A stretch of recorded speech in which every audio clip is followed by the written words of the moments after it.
Mark chapter 8. During those days, another large crowd gathered. Since they had nothing to eat, Jesus called his disciples to him and said, "I have compassion for these people. They have already been with me 3 days and have nothing to eat. If I send them home hungry, they will collapse on the way, because some of them have come a long distance." His disciples answered, "But where in this remote place can anyone get enough bread to feed them?" "How many loaves do you have?" Jesus asked. "7," they replied. He told the crowd to sit down on the ground. When he had taken the 7 loaves and given thanks, he broke them and gave them to his disciples to distribute to the people, and they did so. They had a few small fish as well. He gave thanks for them also and told the disciples to distribute them. The people ate and were satisfied. Afterwards, the disciples picked up 7 basketfuls of broken pieces that were left over. About 4,000 were present. After he had sent them away, he got into the boat with his disciples and went into the region of Dalmanutha.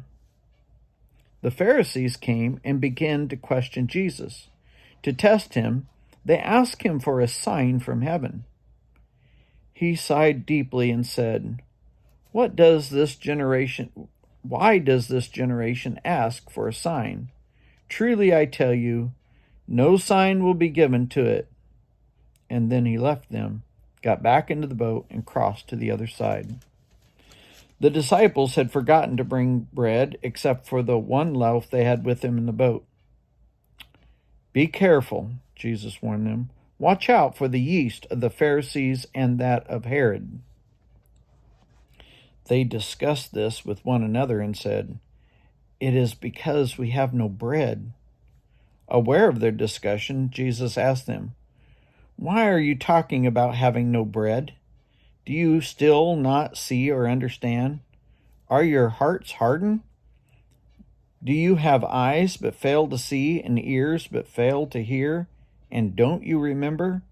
When I broke the 5 loaves and the 5,000, how many basketfuls of pieces did you pick up?" 12, they replied. "And when I broke the 7 loaves for the 4,000, how many basketfuls of pieces did you pick up?"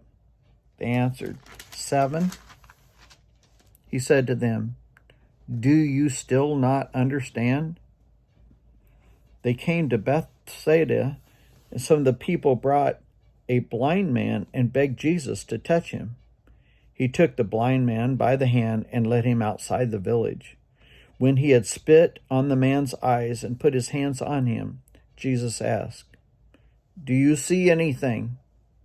He looked up and said, "I see people. They look like trees walking around." Once more, Jesus put his hands on the man's eyes. Then his eyes were opened and his sight was restored, and he saw everything clearly. Jesus sent him home, saying, "Don't even go into the village." Jesus and his disciples went on to the villages around Caesarea Philippi. On the way, he asked them, "Who do people say that I am?" They replied, "Some say John the Baptist, others say Elijah, and still others one of the prophets." "But what about you?" he asked. "Who do you say that I am?" Peter answered, "You are the Messiah." Jesus warned them not to tell anyone about him. Then he began to teach them that the Son of Man must suffer many things and be rejected by the elders, the chief priests, and the teachers of the law, and that he must be killed, and after 3 days rise again. He spoke plainly about them, and Peter took him aside and began to rebuke him.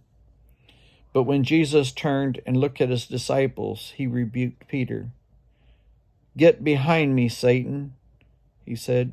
"You do not have in mind the concerns of God, but merely human concerns."